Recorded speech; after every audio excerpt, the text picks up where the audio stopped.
4 రోజుల నుంచి తినడానికి తిండి లేదు. ఇంటి నిండా నీళ్లు ఉన్నా తాగడానికి మాత్రం గుక్కెడు మంచినీళ్లు లేని పరిస్థితి. పసిపిల్లలు పాల కోసం గుక్కపట్టి ఏడుస్తున్న దుస్థితి ఏర్పడింది. ప్రస్తుతం 2 తెలుగు రాష్ట్రాల్లోని పలు జిల్లాల్లో ప్రజల పరిస్థితి ఇలా ఉంది. ప్రధానంగా తెలంగాణ రాష్ట్రంలో ఖమ్మం, సూర్యాపేట, మహబూబాబాద్ ప్రాంతాలను భారీ వర్షం అతలాకుతలం చేసింది. చివరకు అన్నం పుట్టని దుస్థితిని తెచ్చిపెట్టింది. వరద బాధిత ప్రాంతాలైన ఖమ్మం, ఉమ్మడి నల్గొండ జిల్లాల్లోని పలు ప్రాంతాల్లో దయనీయ పరిస్థితులు కంటపడుతున్నాయి. వర్షం వెలిసి వరద తగ్గిన తరువాత ఆయా ప్రాంతాల్లో బాధితులు కాళ్ళు చేతులు కూడా తీసుకొని ఇళ్లకు చేరుతున్నారు. బురద నిండిన ఇళ్లను, ఇసుక మేటలో రూపుమారిన పొలాలను, కొట్టుకుపోయిన రోడ్లను చూస్తూ గుండెలు బాదుకుంటున్నారు.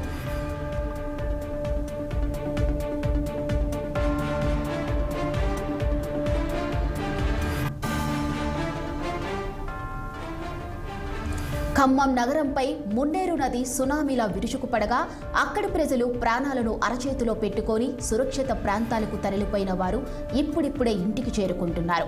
వరద కారణంగా పాడైన తమ వీధులను, ఇళ్లను చూసి గుండెలు బాదుకుంటున్నారు. ప్రతి ఇంట్లోనూ 2 నుంచి 4 అడుగుల మేర ఒండ్రు మట్టి మేటలు వేసింది. చేతికందిన వస్తువుతో వరదను ఇంట్లో నుంచి బయటికెత్తిపోస్తున్నారు. ట్యాంకర్లతో నీటిని కొనుక్కుంటూ బురదను కడుగుతున్నారు. రోజు కూలి పని చేసుకునేవారు ఇకపై ఎలా బతకాలో తెలియడం లేదని వాపోయారు. ప్రస్తుతం అక్కడ ఉన్న పరిస్థితులపై మరింత సమాచారం మా ప్రతినిధి అయ్యప్ప అందిస్తారు. పరివాహక ప్రాంతం ఆటో నగర్ దగ్గర ఉన్నాం. ఇక్కడ ప్రస్తుతం మనం విజువల్ కూడా చూసుకోవచ్చు. ఇక్కడ ఉన్నటువంటి వెల్డింగ్ షాపు సుమారు 10 లక్షలతో ఉన్నటువంటి వెల్డింగ్ షాపు ఏంటంటే గతంలో చరిత్రలో 20 ఏళ్లలో కూడా ఈ వరద రాని పరిస్థితి అయితే మనం విజువల్లో చూసుకోవచ్చు. పూర్తిగా గోడ కూలిపోయి లోపల ఉన్నటువంటి వెల్డింగ్ సామాన్లు కూడా ఈ వరద దాడికి కొట్టుకుపోయిన పరిస్థితి అయితే ఉంది. లోతట్టు ప్రాంతాలు ఇప్పటికీ కూడా బురదమయమయ్యాయి. లబోదిబోమంటే ఆదుకోవాలని ప్రజలు కూడా కోరుతున్నారు. కట్టుబట్టలతో వాళ్ళు పూర్తిగా మునిగిపోయే పరిస్థితి అయితే ప్రస్తుతం వెల్డింగ్ షాపులో ఉన్నటువంటి సామాన్లు కూడా వరద దాడికి కొట్టుకుపోయాయని ఎవరు అధికారులు రాలేదని చెబుతున్నారు. ప్రస్తుతం మనతో పాటు వెల్డింగ్ షాప్ సంబంధించినటువంటి ఉంటున్నారు. అడిగే ప్రయత్నం అసలు ఏం జరిగిందండి ఆ రోజు? ఎవరైనా సమాచారం ఇచ్చారా? ఈ వరద ఎప్పుడేం చూసారు? ఇంత వరద ఎప్పుడు చూడలేదండి. ఎవరు మాకు ఇన్ఫర్మేషన్ ఇలా ఏ అధికారి ఎవరు రాలేదండి. మాకెళ్ళి పరామర్శించడానికి ఎవరు రాలేదు. మా 2 పిల్లలు మేము ముగ్గురు చేసుకుంటాం. ఆ రోజు రాత్రి ఏం జరిగింది?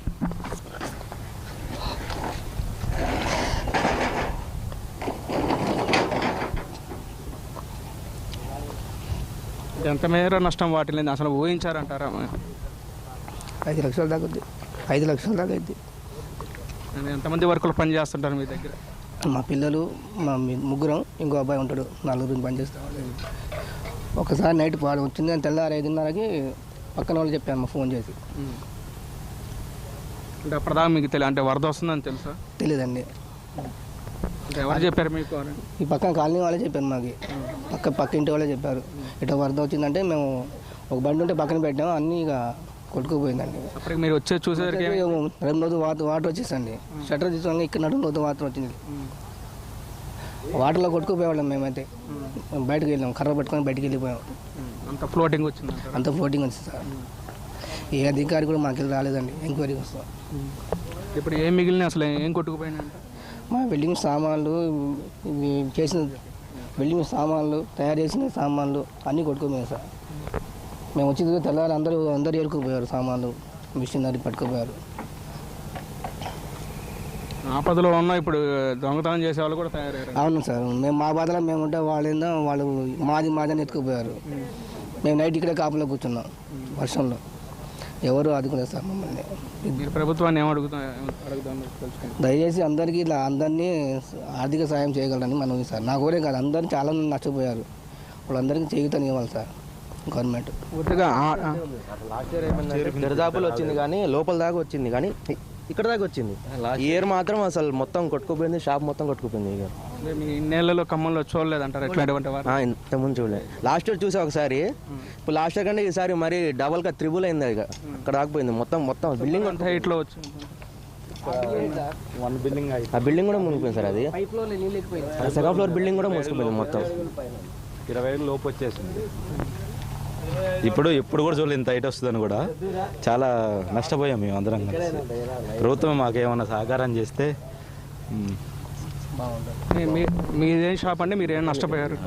ఆటోమొబైల్ షాప్ ఒక 10 లక్షల దాకా నష్టం అయిపోయింది. అంటే మీరు ఆ రోజు నైట్ అసలు ఏం జరిగింది? అధికారులు ముందు వస్తే హెచ్చరికలు ఏం లేవండి, మాకేం లేవండి. హెచ్చరికలు అయితే ఏం లేవు. అకస్మాత్తుగా ఇంతకుముందు వచ్చిన విధంగానే ఇప్పుడు కూడా వచ్చేసింది. కాకపోతే కొద్దిగా సమయాలు పైన చదువుకున్నాం, మిగతాయి చదువుకోలేకపోయినామండి. భారీ ఎత్తున నష్టం వచ్చింది ఈసారి. మొత్తం భారీ ఎత్తున ఇదైపోయిందండి. నైట్ పూట 3 వచ్చినాం. 3 చూస్తే వరద ఏడుంది. అప్పటికి సామాన్లు హైట్ అని చదువుకున్నా కూడా మాకు మొత్తం మునిగి మొత్తం ఇదైపోయింది. దాదాపు ఆటోమొబైల్ నాకు 15 లక్షల సామాన్ ఉంది, ప్లస్ మెకానిక్ బండ్లు కొద్దిగా అన్నీ మునిగినాయి. తెల్లారేసరికి ఇంకా వరద పెరిగింది. వరద 8 పెరుగుతుంది, ఆడికి వచ్చిందండి. ఏం చేయలేకపోయాం మేము అట్లా. అదండి మొత్తం మీద ఆటో నగర్లో లారీలతో పాటు ఇటు మెకానిక్గా ఉన్నటువంటి టాటా ఏసీలు పూర్తిగా కార్లు కూడా నీటిలో కొట్టుకుపోయిన పరిస్థితి అయితే ఉంది. భారీ నష్టం. ఒక్కొక్క షాపులు 10 లక్షలు కావచ్చు, 5 లక్షలు కావచ్చు. అధికారులు స్పందించాలని ఆర్థిక సాయాన్ని వాళ్ళు కోరుకుంటున్నారు. వాస్తవంగా ఇక్కడ చూసుకోవచ్చు ఆటో నగర్ పూర్తిగా 2 అంతస్తుల పైగా ఈ వరద వచ్చిందంటే ఊహించిన వరద. గతంలో మేము ఎప్పుడు 20 ఏళ్ళ కాలం నుండి ఎప్పుడు వరద చూడలేదు. ఇప్పటికైనా ప్రభుత్వం ఆదుకోవాలని చెబుతున్నారు. కెమెరామెన్ నరేష్తో అయ్యప్ప, 6 టీవీ, ఖమ్మం.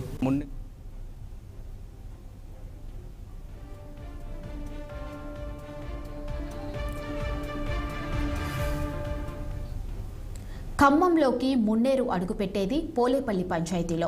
వరద పోటు మొదట ఈ బస్తీని తాకడంతో అక్కడున్న ఇళ్లలో ఒక్క వస్తువు కూడా మిగల్లేదు.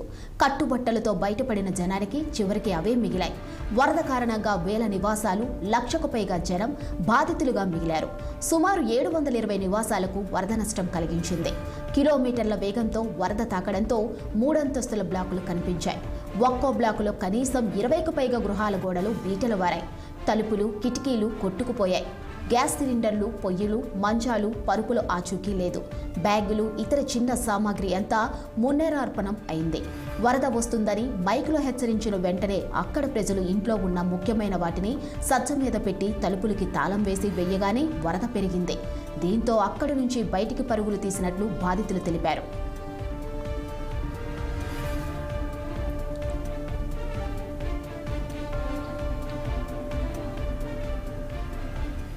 కాలు తీసి కాలు పెట్టలేనంత బురద ఇంట్లో నిండుకుంది. మున్నేరుకి 1/2 కిలోమీటర్ల దూరంలో ఉన్న వరద మాత్రం వారిని వదల్లేదు. 30 అడుగుల మేర వరద పోటెత్తడంతో వేల సంఖ్యలో నివాసాలు మునిగిపోయాయి. ఏ ఇంట్లోనూ పొయ్యి వెలిగించే పరిస్థితి లేదు. దాతలు అందించే ఆహారంపైనే ఆధారపడుతున్నారు అక్కడి ప్రజలు. మరోవైపు పునరావాస శిబిరాల్లో మాత్రమే ఆహారం ఇస్తూ ఉండటంతో కాలనీలోని తమ ఇళ్లకు చేరుకున్నా కూడా కొన్ని కుటుంబాలు అవస్థలు పడుతున్నాయి.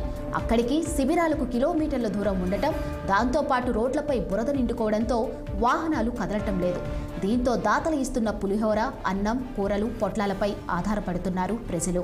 ఇక రోగగ్రస్తులు, వృద్ధులు, చిన్నారులు, గర్భిణీలకు ఆహారం సరిగ్గా అందటం లేదని ఆవేదన వ్యక్తం చేస్తున్నారు.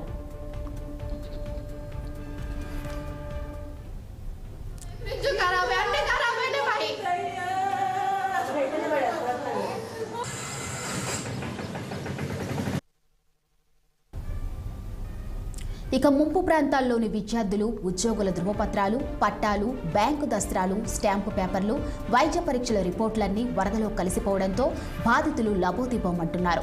జలగం నగర్, మోతీనగర్, సాయినగర్, రాజీవ్ గృహకల్ప సముదాయాల్లో వందల కుటుంబాలు ఈ దుస్థితిని ఎదుర్కొంటున్నాయి. ఇక దీర్ఘకాలిక వ్యాధులు, అత్యవసర ఆరోగ్య సమస్యలు ఎదుర్కొంటున్న కుటుంబాల్లో వైద్య పరీక్షల రిపోర్టులలో కొన్ని కొట్టుకుపోగా కొన్ని తడిచిపోయాయి. ప్రభుత్వం ఉచిత వైద్య శిబిరాలు పెట్టి రిపోర్టులు ఇప్పించాలని బాధితులు ప్రాధాన్యపడుతున్నారు. ఊహించని వరద కారణంగా సర్వం కోల్పోయామని, ప్రభుత్వమే తమను ఆదుకోవాలని ప్రజలు కోరుకుంటున్నారు. వాటి గురించి ఇన్ఫర్మేషన్ ఎవరు ఇవ్వలేదండి. మాకు వరద వస్తుందని చెప్పలేదు. దానివల్ల మాకు తెలియక అసలు మేము పిల్లల్ని తీసుకుని బయటికి వెళ్ళాము. సడన్గా వచ్చేసింది. దీనివల్ల మాకు ఇంట్లో సామాన్ మొత్తం ధ్వంసమైపోయినాయి. టీవీలు, ఫ్రిడ్జ్లు అన్ని ఇబ్బందులకు గురైన సామాన్ అన్ని కొట్టకపోయి బాధలను మాకు గవర్నమెంట్ కొద్దిగా సాయం చేయాలని కోరుతున్నాం. చాలా నష్టపోయాం. మాకు ఇన్ఫర్మేషన్ గవర్నమెంట్ చేయాలా. ఈ కలకట్ట ఒకటి కట్టాలా, కాంక్రీట్ గట్టిగా కట్టాలా.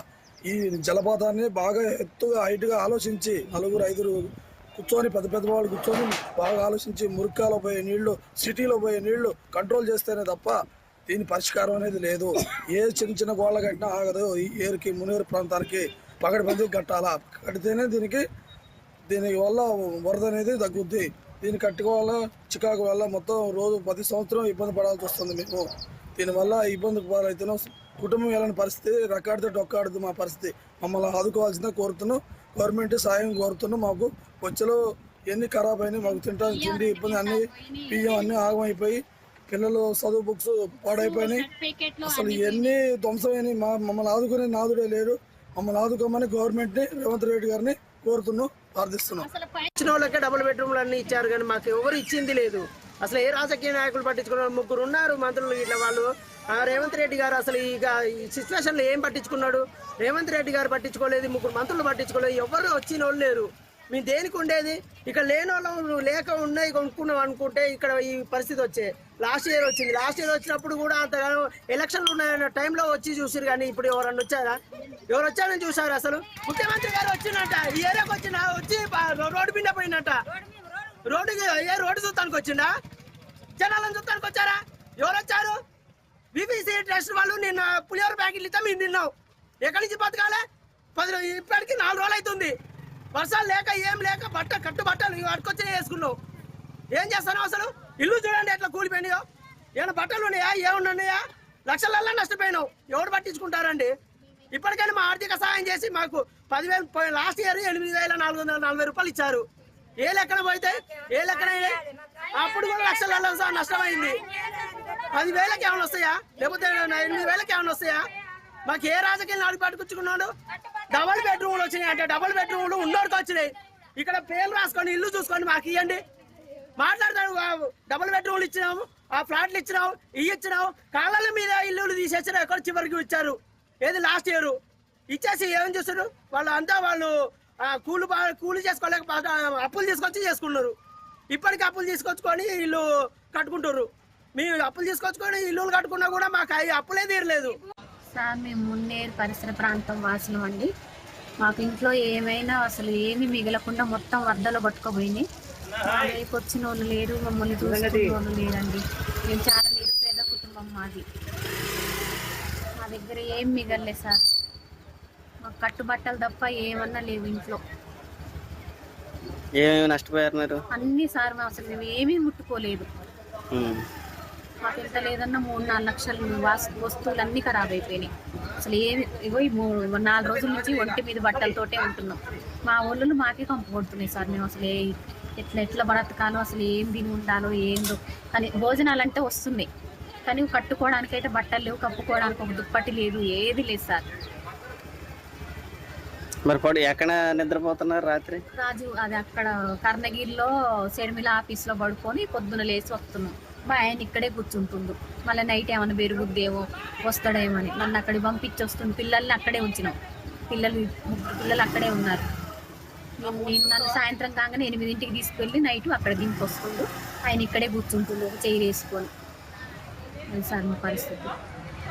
కొంచెం మాకు సాయం చేయాలండి. మాకు మొత్తం అన్ని ఎక్కడెక్కడ పోయినాయి, ఇంట్లో అన్ని పోయినాయి. ఎక్కడన్నా మాకు దయచేసి మాకు సాయం చేయాలి. మాకు ఏమన్నా డబల్ బెడ్రూమ్లా ఏమన్నా ఇస్తారా? మాకు ఏమన్నా సాయం చేయాలి దయచేసి. మాకు గది ఒకటే మేము కోరుకునేది. మాకు అన్నం లేదు, బియ్యం లేవు, పువ్వు లేదు, కట్టుకుంటా లేకుంటే కంట్రోల్ చీర అడుక్కొని వచ్చిన, కంట్రోల్ చీర కట్టుకొని వచ్చినాక పోయినసారిది. మాకు ఈసారి ఏం లేదు. మేము బట్టల మీద ఉన్నాం, తడిసి నా గ్లూకోజ్ ఎక్కించుకొని వచ్చినాం. మేము అందరం, మా పిల్లగాళ్ళు అందరూ హాస్పిటల్ ఉన్నారు. మాకు కొంచెం సాయం చేయాలండి మీరు దయచేసి. మాకు అంతకంటే మా ఈ ఏరియాలలో మాకు రిజిస్టర్ చేయక వద్దు, మీరు వద్ద అంటే మేము రిజిస్టర్ చేయకపోదు, మేము కొనుక్కోదు. మీరు రిజిస్టర్ చేయించింది గవర్నమెంట్, మేము చేయించినందుకు మేము కొనుక్కున్నాం. మా దరిద్రమే. వాళ్ళు ఇచ్చినందుకు వాళ్ళ న్యాయమే. వచ్చిండు పైన అది ఏంటి గుట్ర బజార్ కాంచి రోడ్డు కడుక్కుంటూ వచ్చిండు కలెక్టర్. రోడ్డు కడుక్కుంటూ వచ్చిండు. మా సందుకు వచ్చి ఏమైనా గడగలేదు, అడుగు ఏం గడగలేదు, ఏం చూడలేదు. మోహన్ రావు ఏం తీసుకొచ్చిండు, గీత బో తీసుకొచ్చిండు, నీళ్లు తీసుకొచ్చిండు. మాకు మోహన్ రావు మాత్రం అన్నం తీసుకొచ్చిండు, మంచి తెచ్చిండు, బియ్యం తెచ్చిండు, నీళ్ళు తెచ్చుకోండి. మోహన్ రావు తెప్పించిండు. మాకు మాత్రం టీఆర్ఎస్ పార్టీ తరఫున ఆయన తీసుకొచ్చి అభిమానంగా తీసుకొచ్చిండు. మాకు ఆయన తప్ప ఇంకెవరు తెలియదు. బియ్యం తెచ్చిండు, అన్నం పులిహోర ప్యాకెట్ తెచ్చిండు, అన్నం తెచ్చిండు, మంచులు తెచ్చిండు, అన్ని తెచ్చిండు. అంతకంటే మాకేం చేయాలి? కూలో నాలు వేసుకున్నా సరే, ఇంత ఉంటానికి నిల్వ నీరు ఉంటుందని మేము కూలో నాలు వేసుకున్నాం. మరి వేసుకున్నప్పుడు ఈ రిజిస్ట్రేషన్ కాదు, కబ్జా భూములమ్మా వద్దమ్మా అని అంటే మేము తీసుకోకపోదాం కదా, అసలు మేము ఈ ఏరియాకే రాకపోదాం. కూలనాలా చేసుకొని ఎక్కడైనా కిరాయిలకు కట్టినా ఉంది. సరే పిల్లలు ఉన్నారు కదా, ఇట్లా బతుకుదానికని వచ్చినప్పుడు అయినా మరి రాజకీయ నాయకులు ఓట్లేరమ్మా నా ఇల్లు తిరుగుతారు. మరి ఏ రాజకీయ నాయకులు వచ్చి మమ్మల్ని ఆదుకునే రోజు కూడా లేరు. గిరి అండి మా పరిస్థితి గిరి. కింద మీద వాన పడుతుంది, తినడానికి తిండి లేదు, కట్టుకోవడానికి బట్టలు కూడా లేవు. 3-4 రోజుల కంటే ఇయ్యే బట్టల మీద ఉంటాను. చిన్న పిల్లగాళ్ళు ఉన్నారు. మా పరిస్థితులు మీరే గమనించి మీరే దయచేసి ఏం చేస్తారో చేయండి.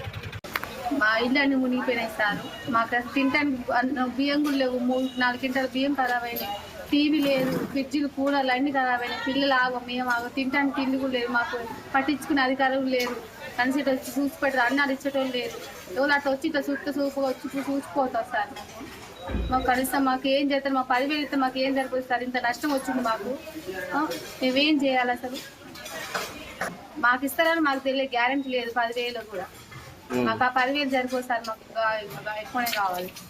నష్టం మేము ఎట్లా భరించాలి సార్? ఇంట్లో కూలర్ ఫ్రిడ్జ్లన్నీ ఆగమైనాయి. చిన్న పిల్లలు మేము వేసుకొని మందిళ్ళలో పడుకుంటాను. కట్టుకునే బట్టలు కూడా లేవు సార్. మాకు బయట తింటున్నాం, ఏం రోడ్ల పడి పడుకుంటున్నాం. ఫస్ట్ టైం వర్షం వచ్చిన రోజు మా ఏరియా మొత్తం భోజనాలు చేసి పంపించాం. మా తమ్ముళ్ళ సహాయంతో, దేవుడి సహాయంతో భోజనాలు చేసి పెట్టేసాను. మా బాధలు కూడా ఒకసారి చూడండి. నిన్న కక్క గారు వచ్చారు, చూసి వెళ్ళిపోయారు. మా తమ్ముడు వాళ్ళకైతే మరీ ఏమీ లేదు సార్. మొత్తం కొట్టుకుపోయింది. వాళ్ళ కట్టుబట్టలు తప్ప ఏమీ లేదు. పసిపిల్లు ఉంది, వాళ్ళని కూడా కొంచెం చూడండి.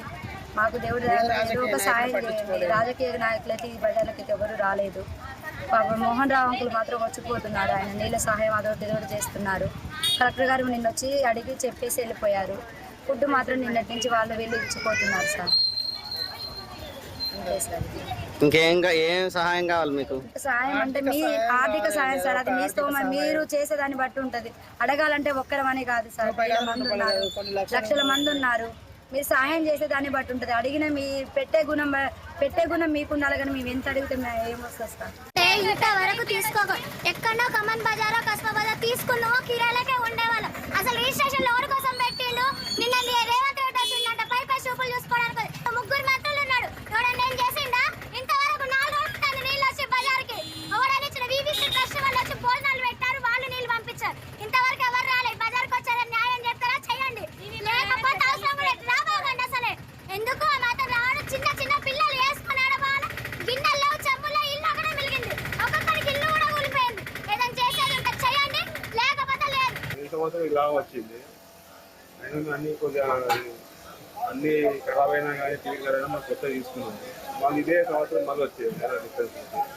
ఇప్పుడైతే మా టీవీలు మొత్తం టీవీలు కానీ ఫ్రిడ్జ్లు కానీ రూపాయి లేకుండా మా ఇల్లు మొత్తం మునిగిపోయింది. ఇట్లా మునిగిపోయింది.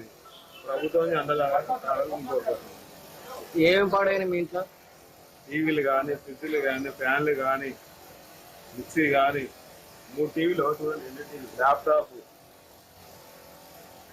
మా బంగారం లోపల కూడా లోపల ఆడవ సంబంధించి ఉన్నాయా లేవా ఏం లేదు. ఒక ల్యాప్టాప్ సార్ ఇట్లా మాకు వర్షం వచ్చిన రోజు ఆల్రెడీ అది మున్నేరు వాగు నిండినాక కూడా ఇట్లా ఫ్లడ్స్ వస్తాయి, మీరు కాల్ చేయండి అని చెప్పిన వాళ్ళు ఒక్కళ్ళు రాలేదు ఇంతవరకు. అప్పుడు ముందు చెప్పలేదు, తర్వాత వచ్చి చూసిపోయిన వాళ్ళు కూడా ఇంతవరకు ఒక్కడు కూడా రాలేదు. మినిస్టర్ వస్తాను అంటారు, వాళ్ళు వస్తారో వీళ్ళు వస్తారో, వాళ్ళు ఆడ తిరుగుతారో ఏం చేస్తారో ఎవరికి తెలియదు. మా కాలనీకి రాలేదు, మా బజార్లకు రాలేదు. ఇదంతా వెంకటేశ్వర నగర్ ఇది మొత్తం మునిగిపోయింది. మొత్తం ఇళ్ళల్లో సామాన్తో సహా మొత్తం మునిగిపోయి బిల్డింగ్ పై దాకా మునిగిపోయి మొత్తం బొక్క కూడా బనికి రాకుండా అయిపోయినాయి. అల్లాడిపోతున్న ఒక్కొక్కళ్ళు. మంచి ఇల్లు లేక, కరెంటు లేక, తిండికి లేక 3 రోజుల నుంచి అందరూ అల్లాడిపోతున్నాం. శనివారం రోజు నైట్ 1 గంట కాడ నుంచి వర్షాలు వస్తుంటే మాకు ఏరు వచ్చే ప్రభావం కనబడుతున్న కనీసానికి మంత్రులు కానీ కార్పొరేటర్లు కానీ మరి ఇక్కడ దగ్గరలో ఉన్న సమాచారం అందించే వాళ్ళు కానీ ఎవ్వరు కానీ మాకు సాయం చేసిన వాళ్ళు లేరు. మా అమ్మగారు డాబా మీద, మా అమ్మగారు, నేను, మా వారు, మా పాప అందరం పైన మేము ఉన్నామండి. ఎవరైనా అసలు 100 ఫోన్లు చేసిన కార్పొరేటర్లు కానీ మంత్రులు కానీ 3 మంత్రులు మంత్రులు ఉన్నారు ఖమ్మం జిల్లాకి.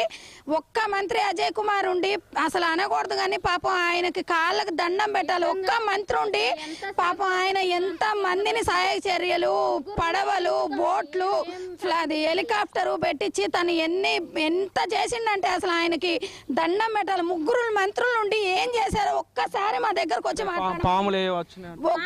ఒక్కొక్క ఇంటికి 15-20 పాములు పైకెక్కినాయి. వీడియోలు తీసినాం మేము. పాముల్ని చంపుకుంటూ నైట్ ప్రాణాల చేతుల్లో పెట్టుకొని బతికినాం. అదే ఆ పాములు కలిసి మేము చచ్చిపోతాం. ఆ పరిస్థితి ఏంది? కనీసానికి మరీ సీరియస్గా ఉన్న వాళ్ళనన్నా ఒక ఫ్లైట్, ఒక హెలికాప్టరో ఏదైనా పంపించి సీరియస్గా ఉన్న వాళ్ళు బీపీ షుగర్ ఉండి ఎంతమంది అల్లాడిపోయారు, ఎంతమంది ప్రాణాలు పోయినాయి. అసలు ఈ పరిస్థితి ఏంది? మాకు ఇంత ఘోరమైన పరిస్థితి. ముగ్గురు మంత్రులు ఏం చేస్తున్నారు?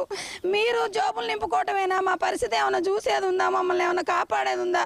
మేము ఓట్లు వేయటం దేనికి? మీకు ఓట్ల కోసం ఇల్లు తిరిగి 20 రోజులు 30 రోజులు మా కోటేయండి అని తిన్నారు. ఇలా ఒక్క రోజు నష్టపరిహారం కానీ రాత్రి భోజనం లేదు మాకు. మేము అట్లనే అందించి ఏం లాభం సార్? ఇప్పుడు 3 days అవుతుంది సార్, వాటర్ లేదు. కనీసం వాటర్ అని ఉండాలి. ఫుడ్ అంటే ఎక్కడో ఒక్కడ తీసుకొచ్చుకుంటాం, వాటర్ అని ఉండాలిగా.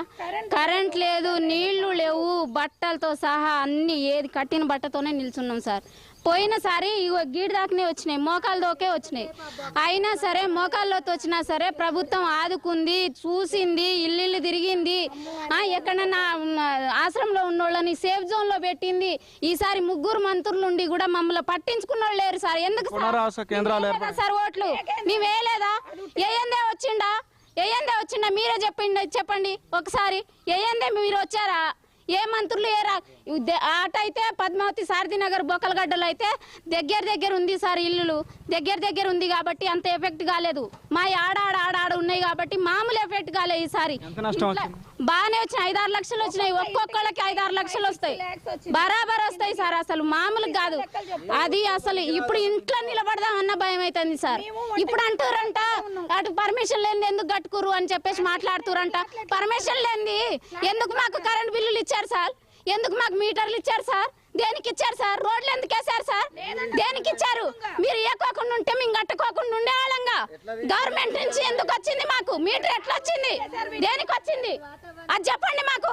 మేము కట్టుకోకుండా ఉంటాం. మీరంతా నలుగుట్లా తిరిగి 4 విధాలుగా చేసేవాళ్ళే. మీరు తప్పులు చేస్తుంటే మేము ఎంత సార్ మీ కింద?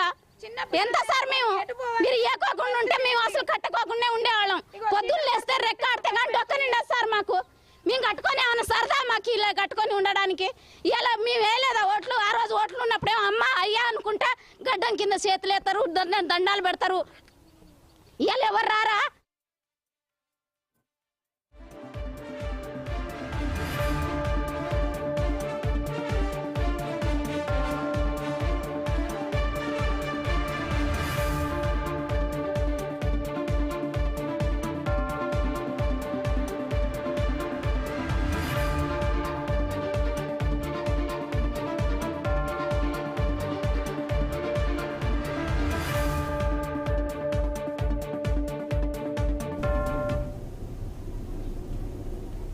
ఇది ఇవాల్టి స్పెషల్ డ్రైవ్. చూస్తూనే ఉండండి 6TV న్యూస్. సామాన్యుడు ఆరో ప్రాణం.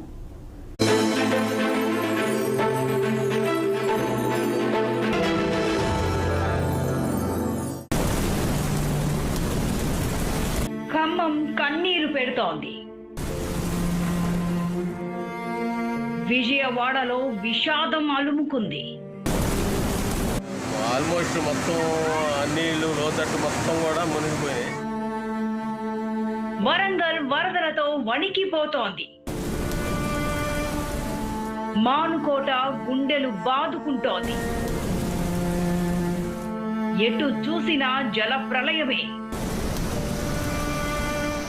ఎవరిని పలకరించినా కన్నీటి సమాధానమే. పరుపులు కొట్టపోయి, గ్యాస్ బండ్లు కొట్టపోయి, కూలర్లన్నీ ఆగమైపోయి ఏం చేయాలమ్మా? దార్లు ఏరులు ఏకమై ఊర్లను ముంచెత్తిన కన్నీటి సంద్రం. జలపంజా దెబ్బకు గజగజ వణుకుతున్న ధైర్యం. ప్రజల కష్టాలను పంచుకుంటూ బాధితులకు అండగా 6TV బృందం. మోకాలు లోతు నీళ్లలో వరద బీభత్సాన్ని చూపిస్తున్న సాహసం. జల విలయం.